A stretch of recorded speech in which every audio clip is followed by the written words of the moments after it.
to house. Yes, I can hear you. Yes, can you hear me? Peter. We're live in the chopper. We are right now over the suburb of Chelmer, which is one of Brisbane's inner suburbs. It is a glorious suburb. But right now, street after street after street of homes, right up to the eaves, some right up to the roofs, the water line. Now, these guys in boats down there, they've been doing an amazing job going from house to house just to check on where people are. And this is only probably around 3 kilometres from the centre of the CBD. It is a riverside suburb. As we come out wide, you'll see the Brisbane River next to us, which is surging down from Wivenhoe. We've just been up to Wivenhoe and seen an enormous amount of water coming out there. It is directly below the dam wall now, flooding the suburb or the township of Lowood, and there are rescues taking place in that area. Also, what we've seen along the way out near Ipswich, a huge number of horses swimming, and there's a mighty effort going out there right now to try and save those horses. But right now we're over top Chelmer. It's in the centre of Brisbane. It's near the Indooroopilly Bridge, and this entire reach, I guess for 500 metres either side of the Brisbane River, is right now going underwater. And as that tide increases and the flow down from the Lockyer Valley increases, that keeps going up. Now in the river, heaps of debris, heaps of pontoons, boats, trees.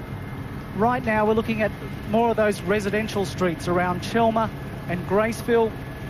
Other suburbs around here affected are Sherwood and Fig Tree Pocket, Indooroopilly and St Lucia, all suburbs very close to town, very nice areas, but right now taking the full brunt of the Brisbane River as it climbs up. Now in the centre of frame is the Indooroopilly Bridge, one of the pivotal bridges for Brisbane. In the 1893 flood, the bridges there actually got washed away. Thankfully, the ones that are there today are much higher and are remaining open. There's a number of people on the first bridge. It's a pedestrian bridge. The second bridge is a railway bridge, and the third bridge is a traffic bridge. It's still open to traffic, allowing people to connect from Indooroopilly across to Chelmer and keep this area open. Peter, you just mentioned an 1893 flood. We know about the 1974 flood as well. Now that it's 2011, you could almost have an expectation that this does happen to Brisbane, I guess, albeit every few decades. But how surreal is it for you to be watching what you're watching at the moment? Look, this is what Brisbane has talked about for 20, 30 years, and now we're seeing it unfold. Now, a quick bit of history, and I've got to tell you, we're flying back to Channel 7 Brisbane. We're going to have to stop for a fuel in about 2 minutes, so I'm going to have to say goodbye in a moment, but we will be back up after.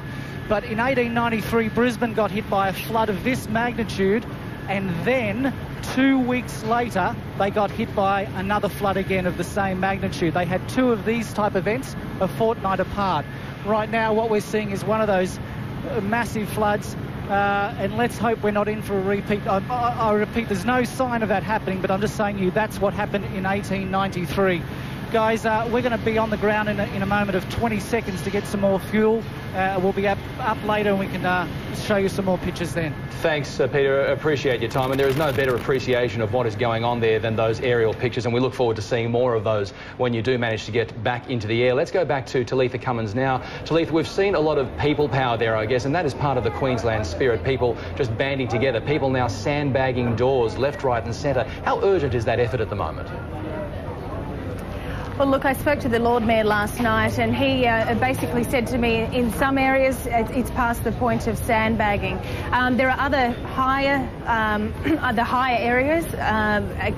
There is still a possibility that sandbagging will help, but there are many suburbs, up to 80 suburbs are going to be affected, and a lot of those suburbs, it's sort of beyond the point of sandbagging, unfortunately. Talitha, I see that the sun is out. It's been out all day, so it's an otherwise perfect Queensland day. Does that help in the morale just by virtue of the fact that the sun is out, that the rain has stopped, or does it really make little difference because of not only the enormity of what's ahead, but also the fear of what's going to happen by that king tide tomorrow at 4 a.m?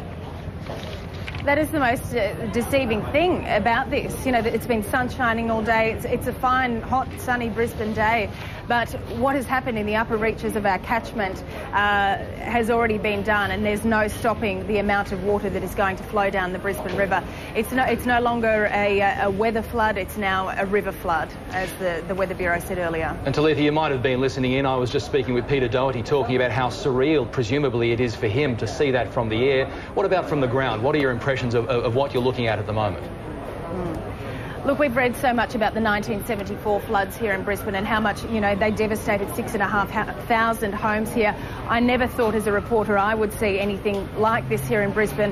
It is very surreal. Every 2 minutes you look around at the Brisbane River, there's a pontoon floating down, a boat. We've seen water tanks, and it's also become Brisbane's, latest tourist attraction. We're on very high ground here up at the Kangaroo Point Cliffs, and there are hundreds and hundreds of people just filing in here just to get a glimpse of what's going on in the city.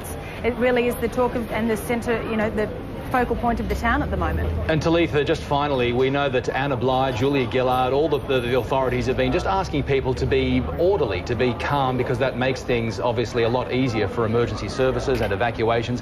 Have you sensed that people are heeding that? I mean, I guess in that laconic kind of Queensland way, you look people just having a casual cigarette on the roofs of their houses. Well, we are a resilient bunch here in Queensland, and people tend to act calmly and casually. But what's really come out of this is the people's desire to help one another out.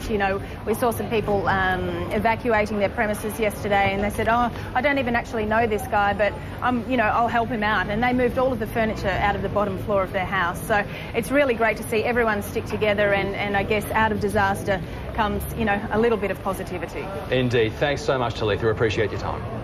Thank you. While Brisbane and Ipswich residents wait for the worst, a major rescue and recovery operation is still underway in Toowoomba and the Lockyer Valley. Dozens of people are still missing after a raging torrent of water swept through the region on Monday, and dozens remain stranded on their roofs, which have been inundated. Reporter Michael Scanlon is in Toowoomba. Good morning, Michael. What's the latest on those missing people? Well, at the moment, it's constantly changing, but there's more than 60 people still missing or still unaccounted for at the moment.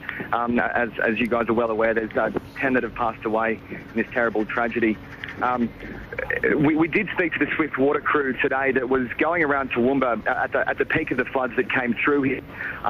They told us that the water that came through here is something that they've worked for, more than 10 years in the Swift water industry. They said the water that came through here was just incredible and something that they'd never seen or encountered before.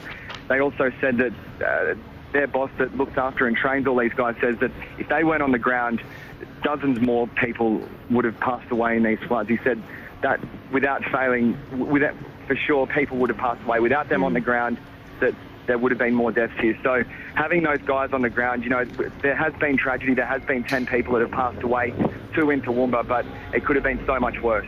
And how has the weather affected the rescue efforts so far this morning? Are things clearer there now? Yeah, much clearer at the moment, and that's really helping emergency crews really get in and, get stuck into that, that search and rescue, as you say, and also just because it's been raining here for the past few days, on top of all that water that's been hanging around, it's had another element, and the rain, and that's just been something that, locals and emergency crews didn't want, and it's just been really difficult to deal with. But, yeah, finally there is a bit of blue sky and there is some sun here, so hopefully they don't find any more casualties, but yeah, I guess we'll just have to wait and see. Well, one of the things emergency services did say that they are expecting there will be people on that list of missing people for days to come, that it will take some time, Michael, for them to really get a clear picture of where things are at. That's right, and that's the thing. That's the whole thing that's been with this situation, is the unknown. And I guess the hardest thing for communities like this is that they're such tight-knit communities. Everyone knows everyone here, and when one death is too much in a small community, but when we're at 10 at the moment with more than 60 people unaccounted for, that's just it's heartbreaking for people in the small towns here, because they know everyone, and it's like they don't know who they are at the moment, but people are just assuming that they're missing, and it could be a friend or a family member.